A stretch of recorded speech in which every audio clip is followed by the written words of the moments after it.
She fell to her knees. My aunt collapsed onto the hardwood floor of my dining room, her hands pressed against her mouth, her whole body shaking. The photograph lay between us. A child's face. Her face. 1994 printed in faded orange along the bottom edge.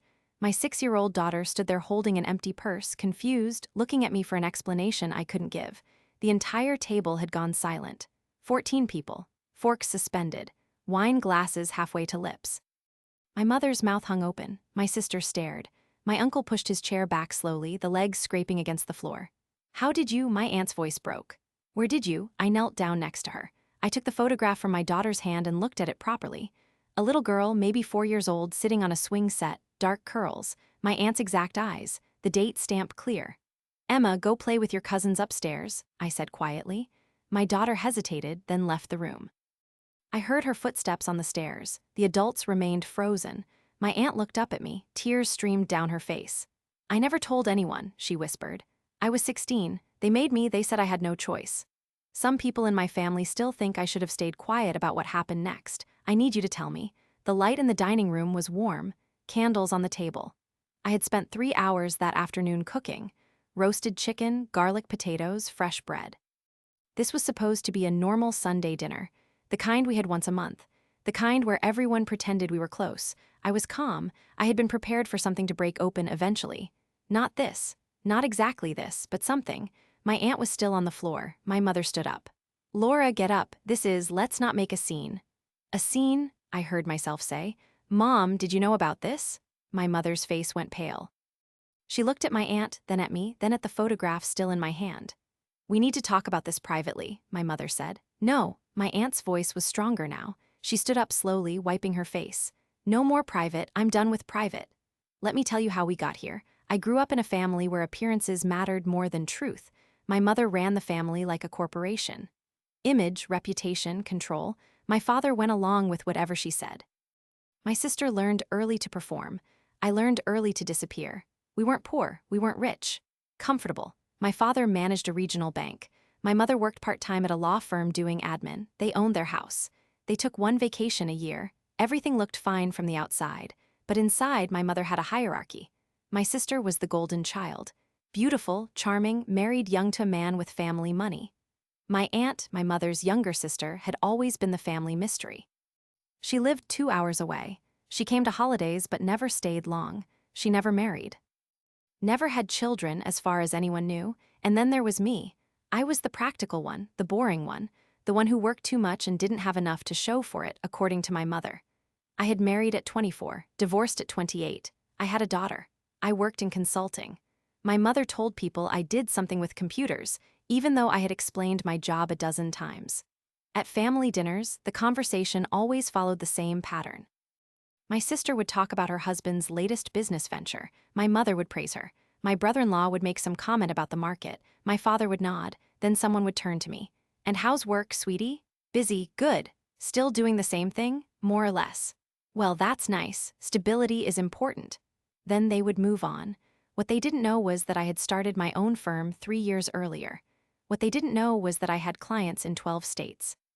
What they didn't know was that the something with computers had turned into data security consulting for mid-sized corporations with compliance problems they couldn't solve in-house. What they didn't know was that I had built something. But I didn't tell them. I had learned a long time ago that my mother didn't like it when I succeeded in ways she couldn't categorize. She had spent my entire childhood telling me to be realistic, to lower my expectations, to focus on finding a good husband instead of chasing career ambitions that would only disappoint me. When I got my master's degree, she asked me why I was wasting money on more school. When I landed my first consulting contract, she told me contract work wasn't stable. When I bought my house, she said I was overextending myself. So I stopped telling her things. I showed up to family dinners. I smiled. I let them think whatever they wanted to think. There were moments when it almost broke me. I remember one Thanksgiving 4 years ago, my sister brought up her husband's new investment property, $600,000. My mother spent 20 minutes asking questions, praising their financial savvy, talking about generational wealth. Then she turned to me. "You should talk to them about your retirement planning," she said. "They could give you some advice." I was sitting on a portfolio worth more than my sister's husband's entire investment strategy. I had diversified income streams. I had an accountant and a financial advisor and a trust set up for my daughter. I smiled. I said, "That's a good idea." That night, I went home and signed a contract worth $83,000. I didn't tell anyone. Another time, my mother called me to suggest I apply for a job at the bank where my father worked. She said it would be more stable than freelancing. She used the word freelancing like it was a disease. "They have benefits," she said. "You have a daughter to think about." I had just finished a quarter where I had billed $240,000. I had health insurance. I had a retirement account. I had life insurance. I had everything my mother thought I should want, and I had built it myself. I told her I would think about it. I didn't correct her. But I opened my laptop that night and finalized the terms on my third retainer client that year. I started to understand that my silence was a gift to them. It let them feel comfortable. It let my mother maintain her version of reality where I was the child who needed guidance and my sister was the success story. And the truth was, I didn't need their approval anymore. I had stopped needing it somewhere around the time my daughter was born. I had bigger things to protect, but I watched. I listened. I paid attention to how my family operated. I noticed that my mother's advice always came with control, that her praise always came with conditions, that my sister's success was only celebrated when it reflected well on my mother. I noticed that my aunt was always quiet at these dinners, that she sat at the far end of the table, that my mother spoke to her the way you speak to someone you've already decided isn't important. I noticed that my father never disagreed with my mother. Not once. Not about anything. And I noticed that the family had unspoken rules. Don't talk about money unless it's to celebrate someone. Don't ask questions about the past. Don't contradict my mother in front of other people. Don't make anyone uncomfortable. I followed the rules. I showed up. I played my part. But I was gathering something. Evidence isn't always documents. Sometimes it's patterns. Sometimes it's watching people show you who they are over and over again until you can predict exactly how they'll react when the truth comes out. I knew that one day, something would shift. I knew that the careful balance my mother had built would crack. I didn't know what would cause it. I didn't know when, but I was ready. The photograph was dated 1994. My aunt would have been 16. I did the math in my head while I knelt there on my dining room floor. The child in the photo would be 31 now. Somewhere, if you have ever been counted out by someone who should have known better, you already know what that silence feels like. You know what it's like to sit at a table and let people make assumptions. You know what it's like to build something in the dark and wait. I had been waiting for 6 years, not for this specifically, but for the moment when my family's carefully constructed narrative would shatter, for the moment when my mother's control would slip, for the moment when I would have to decide whether to stay silent or to speak. That moment had arrived. My aunt stood in my dining room, shaking, holding the edge of the table. My mother stared at her with an expression I had never seen before. Fear. My sister looked between them, confused. My father sat perfectly still. "Who else knew?" I asked. My mother's eyes snapped to me. "This is not your business." "She collapsed in my house," I said evenly. "My daughter found the photograph. It's my business now." My aunt took a breath. "Your mother knew, your grandmother knew, they arranged everything." The room felt smaller suddenly. The candles on the table flickered. Someone's phone buzzed. No one moved to check it. "Arranged what?" my sister said. My aunt looked at her, then at me, then at my mother. "I had a baby," she said. "I was 16. They told me I couldn't keep her. They sent me away for 6 months. They told everyone I was studying abroad. When I came back, she was gone. They said it was a closed adoption. They said I would never see her again. They said it was for the best." My mother's hands were clenched on the table. "You were a child. You had no way to support. I didn't want to give her up." My aunt's voice cracked. "I begged you. I told you I would figure it out. You wouldn't even consider it. You were 16 years old. You didn't ask me what I wanted. You decided. You and Mom, you made me sign papers I didn't understand. You told me I was being selfish. You said I would ruin my life. You said I would ruin the family's reputation." The words hung in the air. My sister stared at my mother. My father looked at his plate. I thought about every time my mother had given me advice. Every time she had told me what was realistic. Every time she had suggested I was making a mistake. Every time she had positioned herself as the authority on what was best. I thought about the way she had managed my entire childhood, the way she still tried to manage me now, and I understood something I hadn't fully understood before. My mother didn't give advice. She gave sentences. She decided what your life should look like and then made you believe it was your idea. My aunt had lived with this for 31 years, the weight of a decision that was never hers. the absence of a child she had never been allowed to keep. "Do you know where she is?" I asked quietly. My aunt shook her head. "Closed adoption. I tried to find her when I turned 18. The agency wouldn't tell me anything. I tried again when I was 25, same answer. I hired someone a few years ago. He couldn't find anything. The records were sealed. Why do you still have the photograph?" She looked down at it. "I took it the day before I signed the papers. They let me hold her for 2 hours. I had a camera. I took 6 pictures. This is the only one I kept. I know I shouldn't have. I know it just makes it harder, but I couldn't let go of everything." My mother stood up abruptly. "This is not appropriate dinner conversation." "Sit down, Mom," I said. She turned to me. "Excuse me? Sit down, we're not finished." Something in my voice made her pause. I didn't raise it. I didn't harden it. I just said it like a fact, like something that was going to happen whether she agreed or not. She sat down. I looked at my aunt. "Do you want to find her?" "I've tried. I can't." "You tried alone. You don't have to do that anymore." My mother's face went red.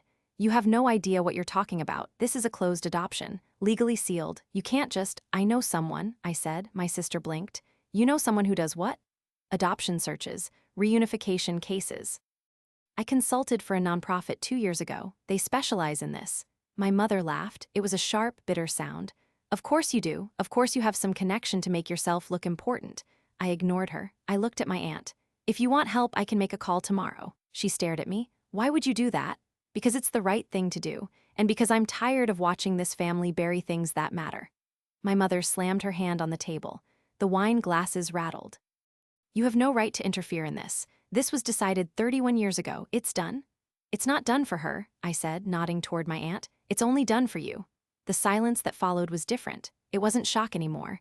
It was the kind of silence that comes right before something breaks completely. My father cleared his throat. "Maybe we should all take a breath." "No," my aunt said. "No, I don't want to take a breath. I want to know why you all went along with it." "You were there, Tom. You watched them take her. You didn't say a word." My father looked away. My sister spoke quietly. "I don't understand. Why didn't you ever tell us?" "Your mother made me promise," my aunt said. "She said if I ever brought it up, I wouldn't be welcome anymore. She said the family had moved on and I needed to move on too. She said if I couldn't do that, I should stay away." I thought about all the holidays where my aunt had arrived late and left early. All the phone calls that went unreturned. All the times my mother had made small comments about my aunt being difficult or distant. I thought about the architecture of silence my mother had built. How many people had been shaped by her decisions? How many lives had been bent to fit her version of what was acceptable? And I thought about my own silence. The years I had spent not correcting her, not challenging her, letting her believe I was less than I was. I had told myself it was strategic. That I was protecting my daughter. That I was building something they couldn't touch. But sitting there, watching my aunt shake, watching my mother try to control the narrative even now, I realized something. My silence had protected me, but it hadn't protected anyone else. Everything I had built was about to be tested in front of 14 people who had absolutely no idea it existed. I made the call the next morning. Patricia Reyes had handled my business incorporation 3 years earlier. She worked in family law now, but she still took my calls. I trusted her. I told her what had happened. I told her about my aunt. I told her about the photograph. She listened. When I finished, she exhaled slowly. "Closed adoption from 1994. That's going to be complicated. Can it be done? Maybe. Depends on the state. Depends on what your aunt remembers. Depends on whether the adoptive parents filed for contact preference updates. There are databases now. Reunion registries. If both parties are looking, sometimes they match. And if they're not both looking, then we petition the court. We argue for good cause, medical history, genetic information. It's a long shot, but I've seen it work." I gripped the phone tighter. "What do you need from me?" "Everything your aunt can remember. The hospital, the agency, the lawyers who handled it, any paperwork she kept. And I need to know if she's serious about this. Because once we start, your mother's going to fight it." "I know." Patricia paused. "You're sure you want to get in the middle of this?" "I'm already in the middle of it." "All right, send me what you have. I'll reach out to someone I know who specializes in this. We'll start there." I hung up. I texted my aunt. I asked her to come over that weekend. I told her to bring anything she had from 1994, documents, letters, anything. She texted back one word, "Okay." I didn't tell my mother. That week, I went to my daughter's school play. I went to client meetings. I filed quarterly taxes. I reviewed 3 new contracts. I made dinner every night. I helped with homework. I did the laundry. My life continued the way it always had. Steady, controlled, normal on the surface. But underneath, something had shifted. My family didn't know what I did for a living. Not really. They knew I worked with data. They knew I had clients. They assumed it was small scale, contract work, enough to get by. What they didn't know was that I had spent 6 years building a consulting firm that specialized in compliance auditing for regional healthcare networks and mid-sized financial institutions. What they didn't know was that my client list included 4 hospital systems and 9 credit unions across 7 states. What they didn't know was that my revenue last year had crossed $1.2 million. I kept it private because my mother had spent my entire life telling me that ambition in women was unattractive. That success made you threatening. That men didn't like women who outturned them. That I should focus on being likable instead of being impressive. I had learned early that she punished visibility. When I won a scholarship in high school, she told me not to bring it up at family dinners because it would make my sister feel bad. When I got promoted at my first job, she asked me if I was sure I could handle the responsibility. When I bought my first car with my own money, she suggested I was being frivolous. So I stopped showing her what I built. I worked quietly. I grew my business in the background. I hired an accountant. I set up an LLC. I opened a separate business account. I kept my personal life and my professional life in completely different zones, and my family never asked questions. They assumed I was doing fine. Getting by, managing. The irony was that while my mother spent family dinners praising my sister's husband for his investment acumen, I had already outpaced his entire portfolio. While she worried aloud about my financial stability, I was sitting on assets that would have shocked her. But I didn't need her to know. I needed her to underestimate me, because underestimation is a kind of camouflage. It lets you move freely. It lets you build things without interference. It lets you prepare for the moment when you'll need leverage and no one will see it coming. That moment was approaching now. My aunt came over on Saturday. She brought a shoebox. Inside were 3 letters from the adoption agency, a hospital bracelet, 2 more photographs, a notebook with dates and names written in teenage handwriting. We sat at my kitchen table. I made coffee. She cried twice while we went through everything. I took notes. I photographed every document. I sent everything to Patricia that night. On Monday, Patricia called me back.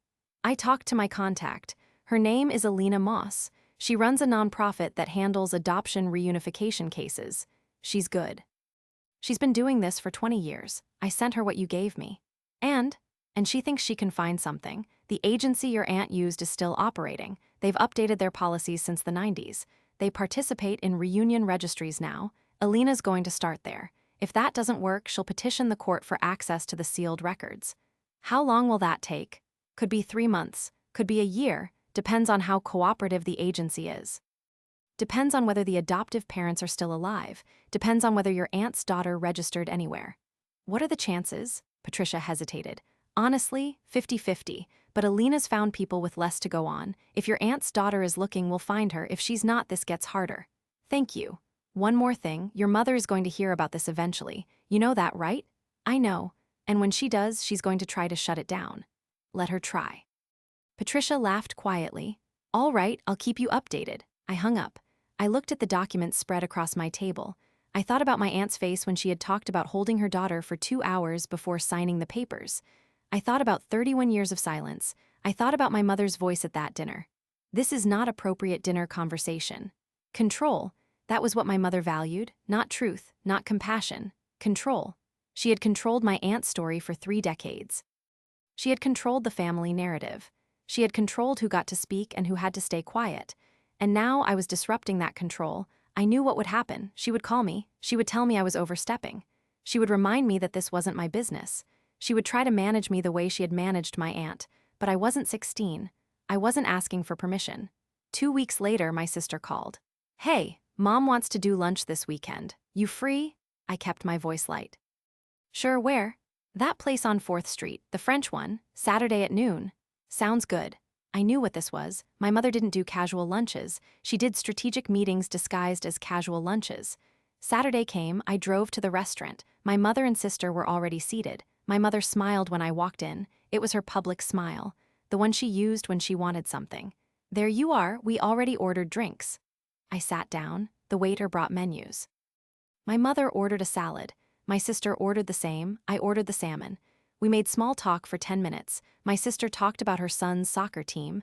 My mother mentioned a charity event she was organizing. I nodded. I sipped my water. Then my mother set her fork down. I need to talk to you about your aunt. I met her eyes. All right. You need to stop encouraging her. Encouraging her to do what? You know what, this search, this reunion fantasy. It's not healthy. She's fixated on something that happened 30 years ago. She needs to move forward. She is moving forward. She's trying to find her daughter. My mother's jaw tightened. That child was adopted. She has a family. You don't get to disrupt people's lives because your aunt can't accept a decision that was made for her own good. It wasn't made for her own good. It was made for your comfort.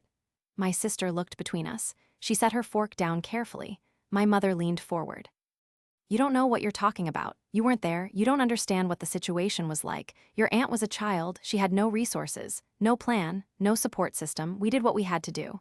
You didn't ask her what she wanted. She wanted to keep a baby she couldn't take care of. That's not a plan, that's a fantasy. It was her choice to make. She was 16, and you were her sister. You could have helped her. You chose not to. The waiter arrived with our food. My mother smiled at him. She thanked him. She waited until he left, then her voice dropped. I am asking you nicely. Stop interfering. This is family business. I am family. You know what I mean? I cut into my salmon. I took a bite. I chewed slowly. I swallowed. I'm not stopping. My mother's face flushed. You are going to regret this. Maybe, but it's my choice to make. My sister finally spoke. Her voice was quiet. Why are you doing this? I looked at her. Because someone should have done it 30 years ago. My mother stood abruptly. She pulled cash from her wallet. She dropped it on the table. I'm done with this conversation. When you come to your senses, you can call me. She walked out. My sister sat there, staring at her untouched salad. You really think this is a good idea? She asked. I think it's the right thing to do. Mom is furious. I know. She's going to make this difficult for you. I almost laughed. My mother had been making things difficult for me my entire life. The difference now was that she had no leverage. She didn't know what I had built. She didn't know what I was capable of. She thought I was still the daughter who needed her approval. She was wrong. I'll handle it, I told my sister. She studied me for a moment. Something shifted in her expression, like she was seeing me differently. You've changed, she said. No, I just stopped pretending. I finished my lunch. I paid the bill. I drove home. That night my mother called. I let it go to voicemail. She called again. I let it go to voicemail again. She left 3 messages. I deleted them without listening. 3 days later, Patricia called. Elena found something. My chest tightened. What? Your aunt's daughter registered on a reunion database 6 years ago. She's been looking. I sat down. I pressed my hand against my mouth. Are you sure? Elena cross-referenced the dates, the hospital, the adoption agency. It matches. Her name is Sarah. Sarah Connolly. She's 31. She lives in Portland. She's a teacher, and she's been searching for her birth mother since she turned 25. I couldn't breathe. I couldn't speak. Patricia continued. Elena's going to reach out to her through the registry. She'll verify the connection. If Sarah's willing, we can arrange contact, but we need your aunt's consent first. This has to be her decision. She'll say yes. Talk to her, make sure, and prepare her. This is going to be overwhelming. For both of them. I called my aunt immediately. She answered on the first ring. We found her, she gasped. The sound was sharp and broken. Her name is Sarah. She's been looking for you for 6 years. My aunt sobbed. I heard her drop the phone. I heard her crying. I waited. When she picked up again, her voice was shaking. Are you sure? Are you absolutely sure? Patricia verified everything. The dates match. The agency matches. The hospital matches. She registered on a reunion database. She's been waiting. Oh my God. Oh my God. Do you want to meet her? Yes, when, how? Patricia's contact is going to reach out to her. She'll verify that Sarah wants contact. If she does, we'll arrange a meeting. But this is your choice. If you need time to think, I don't need time. I've been waiting 31 years. I want to meet her. I could hear her crying again. Relief, joy, terror, all of it at once. Okay, I said quietly. I'll tell Patricia. We'll set it up. Thank you. Thank you? You don't have to thank me. Yes, I do. You didn't have to do this. You could have stayed out of it, but you didn't. You helped me when no one else would. I thought about my mother's face at that lunch. I thought about her voice. You are going to regret this. I didn't regret it. I'll call you when I know more, I told my aunt. I hung up. I sat in my living room. My daughter was upstairs doing homework. The house was quiet. I thought about the architecture of what I had built over the past 6 years. The business, the assets, the network of professionals who trusted me, the careful separation between what my family saw and what actually existed. I had built it for protection, for my daughter, for independence, for the freedom to make choices without asking permission. But now it was going to be tested in a different way. My mother was going to fight this. She was going to try to stop the reunion. She was going to pull every string she had. She was going to make this about family loyalty and respect and all the things she used to enforce control. And when she did, I was going to have to show her exactly who I had become. Everything I had built in silence was about to be revealed in front of the people who had spent years underestimating me, and there would be no going back. I want to know if you would have said what I said next, because I still think about it. Alina reached out to Sarah 3 days later. Sarah responded within an hour. She was willing. She wanted to meet. She had been hoping for this since she was 25 years old. Patricia called me with the news. We set a date, 2 weeks out, neutral location. A coffee shop in the city halfway between where my aunt lived and where Sarah lived. My aunt cried when I told her. She asked me what she should wear, what she should say, how she should prepare. I told her there was no preparing for this. I told her to just be herself. But I knew my mother would find out before the meeting happened. And I knew she would try to stop it. I was right. 5 days before the meeting, my mother showed up at my house unannounced. She knocked on the door at 7 in the evening. My daughter was at a friend's house. I was alone. I opened the door. My mother stood there with her purse over her shoulder and her arms crossed. "We need to talk." I stepped aside. She walked in. She didn't sit down. She stood in my living room and looked at me with an expression I had seen 100 times before. Disappointment mixed with control. "Your aunt told me about the meeting." "Good. You have to cancel it." I closed the door. I leaned against it. "No, you don't understand what you're doing. This woman, Sarah, she has a life. She has parents who raised her. You're going to destroy that. You're going to walk into her world and tear it apart." Sarah registered on a reunion database. She's been searching for 6 years. This isn't me tearing anything apart. This is me helping 2 people find what they've been looking for. My mother's hands clenched. "Your aunt doesn't know what she wants. She's been traumatized by this for decades. She's not thinking clearly. You're taking advantage of her emotional state. I'm giving her a choice. That's something you never did." I made the only responsible decision. She was 16 years old. She had no money, no education, no way to support a child. What was I supposed to do? Let her ruin her life.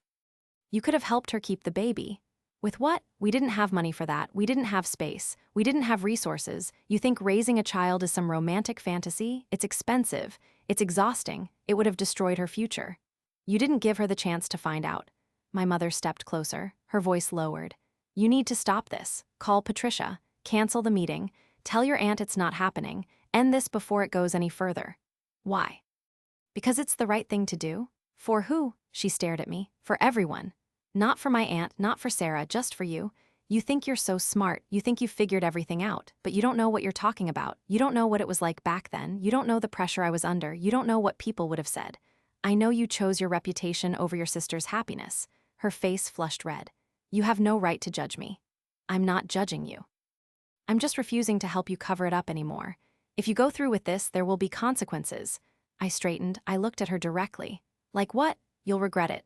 You keep saying that, but you never explain what you mean. What are you going to do, Mom? Disinvite me from Thanksgiving? Stop calling me? Pretend I don't exist? You're being incredibly disrespectful." "I'm being honest. There's a difference." She grabbed her purse. She turned toward the door. Then she stopped. She looked back at me. "I raised you better than this."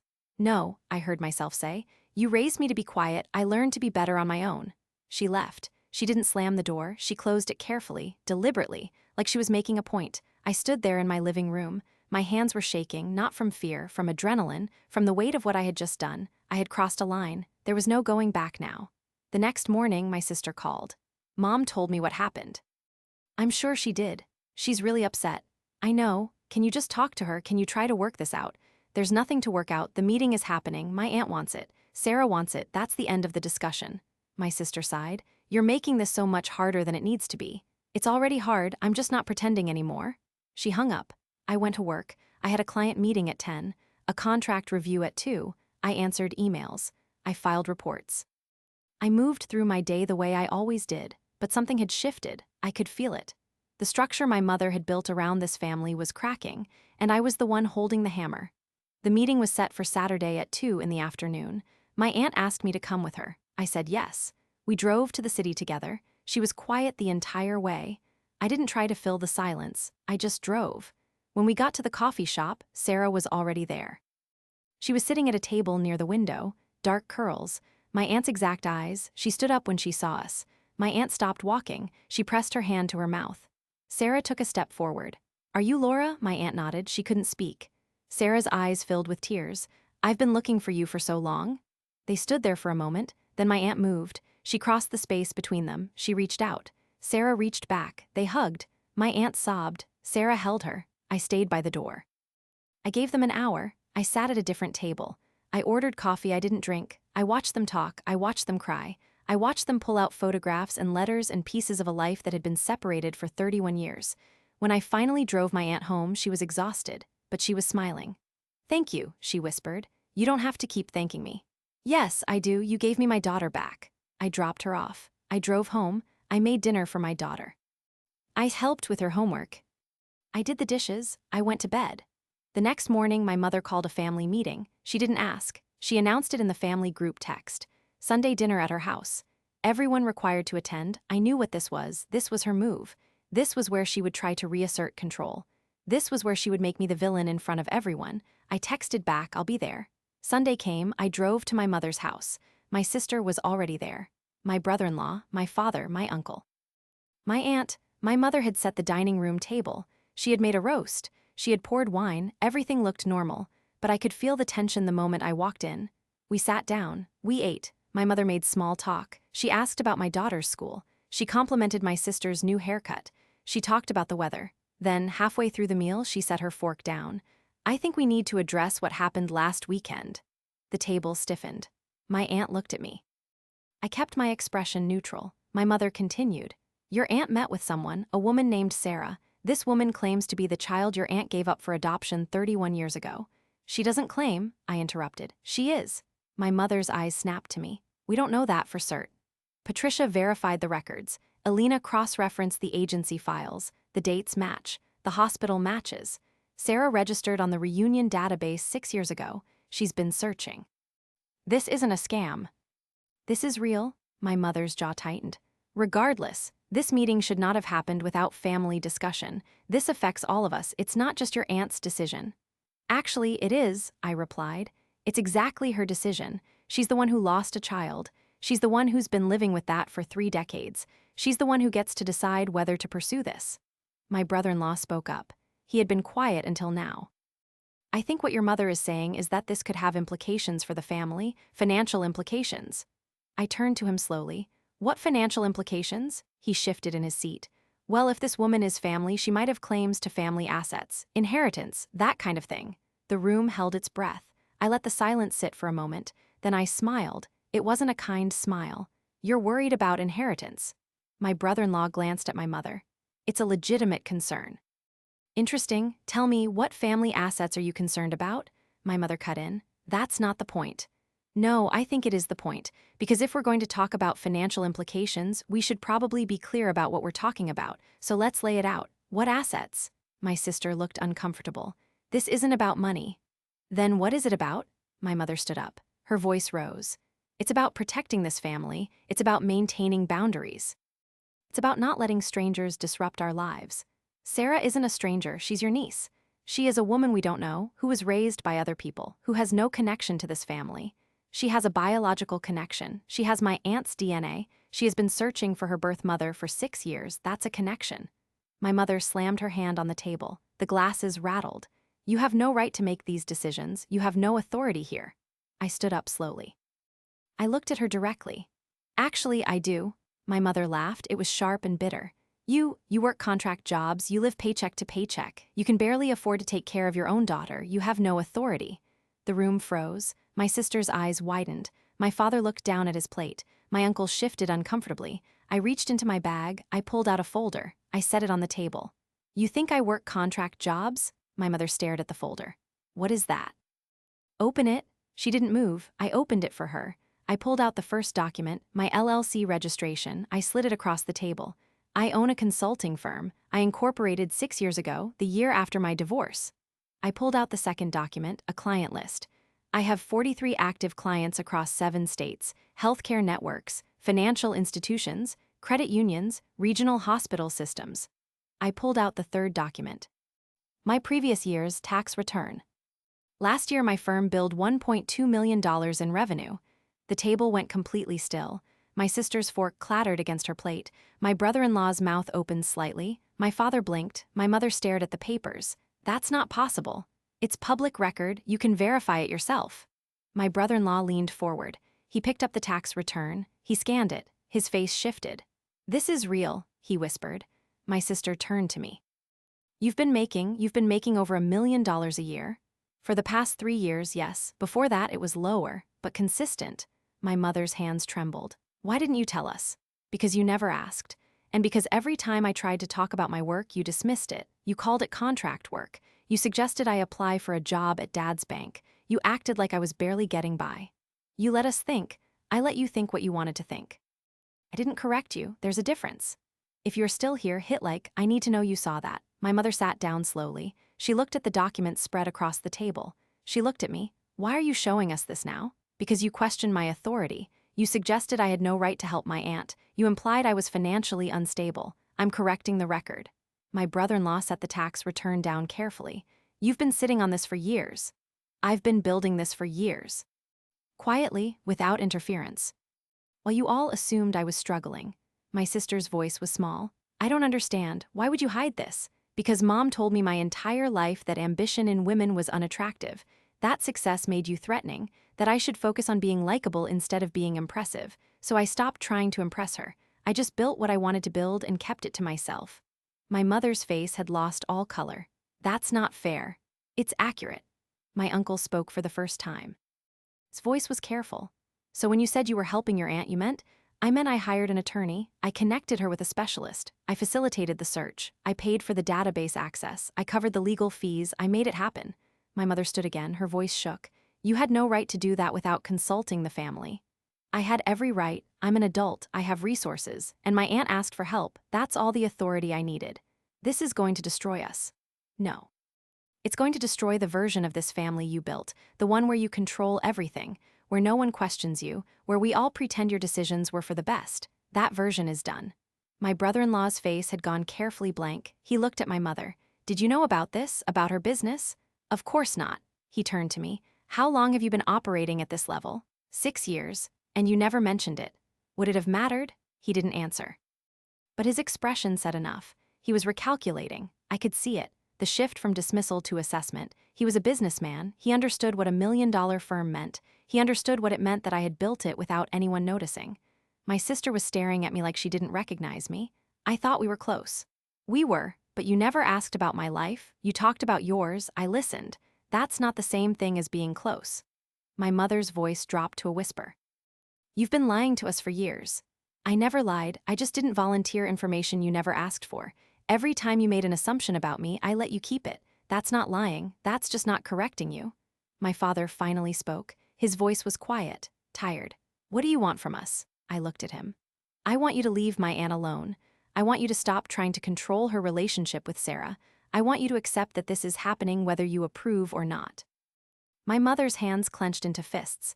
"And if we don't, then you don't, but it won't change anything. The meeting already happened. Sarah and my aunt are building a relationship. You can't stop it. You can choose to be part of it or you can choose to stay angry, but you can't control it anymore." My mother's voice broke. "You're destroying this family." "No, I'm just refusing to help you keep it broken." The silence that followed was different. It wasn't shock anymore. It wasn't confusion. It was the kind of silence that comes when people realize the power structure they thought was permanent has shifted completely. My sister looked at the documents on the table, then at me. "What else haven't you told us?" "A lot, but that's not the point. The point is that I built a life you knew nothing about because you never made space for me to be more than what you decided I should be." My brother-in-law pushed his chair back. He stood up. He looked at my mother. "I think we should go." My sister stood too. She didn't look at me. They left without saying goodbye. My uncle sat frozen. My father stared at his plate. My aunt had tears streaming down her face, but she was smiling. My mother remained standing. She looked at me with an expression I had never seen before. Not anger, not disappointment. Fear. "You planned this," she whispered. "No, I just prepared for it. There's a difference. You're going to regret this." "You keep saying that, but I don't think I will." She grabbed her purse. She walked to the door. She stopped. She turned back. "Don't expect me to forgive you for this." "I'm not asking for forgiveness. I'm asking you to accept reality. She left, the door closed, my father sat at the table. He looked at me, really looked at me, maybe for the first time in years. I didn't know, he said quietly, about your business, about any of it. I know. Why didn't you tell me? Would you have believed me? Or would you have told Mom and let her talk you out of supporting it? He didn't answer. He stood up slowly. He walked past me. He stopped at the door. Your mother is going to fight this. Let her. He left. The house was quiet, just me and my aunt. She stood up. She crossed the room. She hugged me. Thank you, she whispered. Thank you for being brave enough to do what I couldn't. I had one more thing to say. I walked to the window. I looked out at my mother's backyard. The garden she had spent 20 years perfecting. The stone path, the rose bushes, everything in its place. There's something else you should know, I said quietly. My aunt looked up. What? Sarah has a daughter, your granddaughter. She's 8 years old. My aunt's breath caught. I have a granddaughter. Sarah brought photos to the meeting. She wanted you to see. She wanted you to know that she's built a good life, that she's happy, that she doesn't blame you for what happened. My aunt pressed her hands to her face. She sobbed. Not from grief this time, from relief. Can I meet her? Sarah wants that. She said whenever you're ready. My aunt nodded. She couldn't speak. I sat down next to her. We stayed there for a long time. When I finally drove home, it was dark. My daughter was asleep. I checked on her. I stood in her doorway and watched her breathe. I thought about all the choices I had made to protect her, to build something she could rely on, to make sure she never had to ask permission to live her own life. I thought about my mother's face when she saw those documents. The shock, the fear, the realization that she had lost control of a narrative she thought she owned. I didn't feel guilty. I felt relieved. The next morning, Patricia called. Your mother hired a lawyer. I sat down slowly. For what? She's threatening to contest the reunion. She's claiming your aunt was coerced, that you manipulated her into meeting Sarah. That the whole thing was done without proper family consultation. That's not going to work. I know, but she's trying. Her lawyer sent me a letter this morning. It's mostly bluster. There's no legal basis for any of it. Your aunt is an adult. She can meet whoever she wants, but your mother is going to fight this as long as she can. Let her fight. It won't change anything. I need you to understand something. This is going to get ugly. Your mother is going to try to turn the rest of the family against you. She's going to tell everyone you're being vindictive, that you're using your aunt to get back at her, that you're destroying the family. She's already doing that. Patricia paused. Are you prepared for what comes next? I've been preparing for 6 years. All right, then we keep moving forward. Elena is going to help Sarah and your aunt formalize their relationship. We'll make sure everything is documented. We'll make sure your mother can't interfere. And if she keeps pushing, we'll file a harassment claim. Good. I hung up, I made coffee, I opened my laptop. I had 3 client calls that day, a proposal due by Friday, a contract review scheduled for the following week. My life continued. The business didn't stop because my family was imploding. The work didn't pause because my mother was angry. I moved forward. 2 weeks later, my sister called. She asked if we could meet for coffee. I said yes. We sat across from each other at the same French restaurant where my mother had tried to intimidate me. My sister ordered a latte. I ordered tea. She looked tired. I've been thinking about what you said, about me never asking about your life. Okay. You're right, I didn't ask. I just assumed you were doing fine. I assumed if something was wrong, you'd tell me. I was doing more than fine, but you never noticed because you were too focused on your own life. She flinched. That's fair. Why are we here? Because I want to understand. I want to know why you kept all of this from me, from all of us. I set my cup down. Do you remember when I got my master's degree? Yes. What did Mom say when I told her? My sister hesitated. She said you were wasting money. Do you remember when I landed my first major contract? Vaguely. She told me contract work wasn't stable. She suggested I get a real job. Do you remember when I bought my house? She said you were overextending yourself. Exactly. Every time I succeeded, she found a way to diminish it. Every time I built something, she told me it wasn't good enough, so I stopped telling her, and I stopped telling you because you never questioned her. You just went along with whatever she said. My sister's hands wrapped around her cup.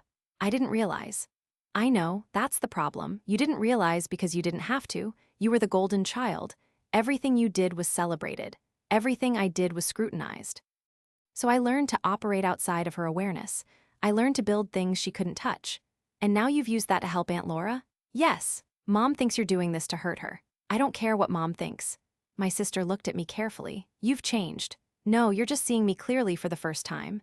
She was quiet for a long moment, then she spoke softly.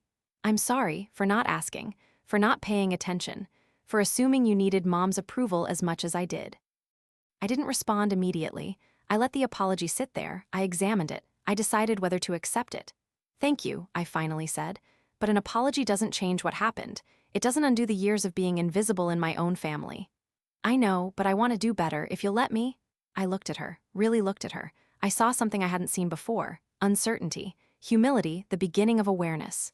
"We'll see," I said. We finished our coffee. We said goodbye. I drove home. 3 months later, my mother sent an email to the entire family. She announced she was taking a step back from family events. She said she needed time to process recent changes. She said she hoped everyone would respect her boundaries. No one responded to the email. My sister told me later that my mother had expected an outpouring of support, an acknowledgement of how hurt she was, a rally around her perspective. She got silence instead. My father called me a week after that. He asked if he could take my daughter out for ice cream. I said yes. When he brought her back, he stood on my porch and looked at me. "I should have stood up for you," he said quietly. "When you were growing up, when your mother was making those comments, I should have said something." "Yes, you should have. I'm sorry." "Okay." He nodded. He left. It wasn't forgiveness, but it was acknowledgement. That was enough for now. Sarah and my aunt met 4 more times over the next 2 months. They talked on the phone twice a week. Sarah brought her daughter to meet my aunt on a Saturday in May. My aunt cried the entire afternoon. She held her granddaughter's hand and told her stories about when Sarah was a baby, about the 2 hours she got to hold her before signing the papers.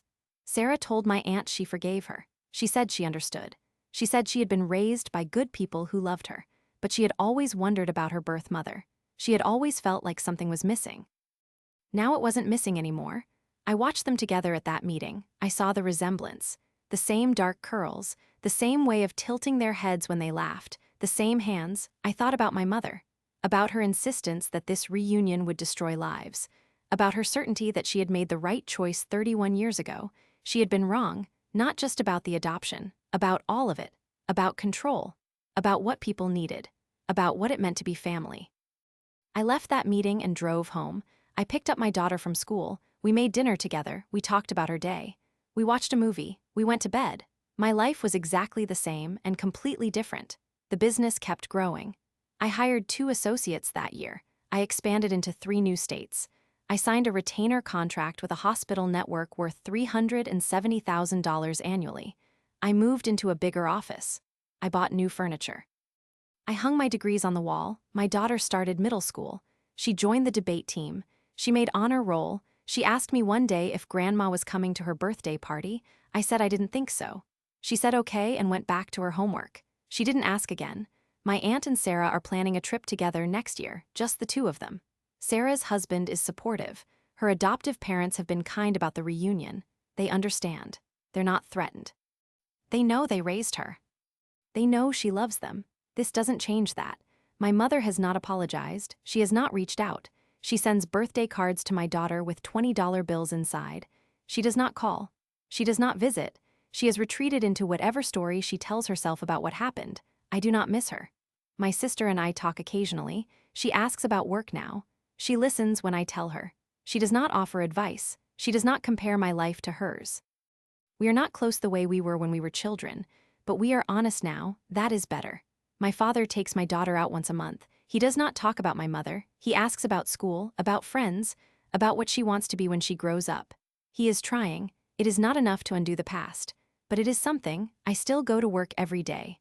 I still sign contracts. I still build things, but now I do it without hiding, without apologizing, without making myself smaller so other people can feel comfortable. My hands had stopped shaking months ago. I had been holding my breath for years. I finally let it out. So, did I go too far, or not far enough? Tell me in the comments.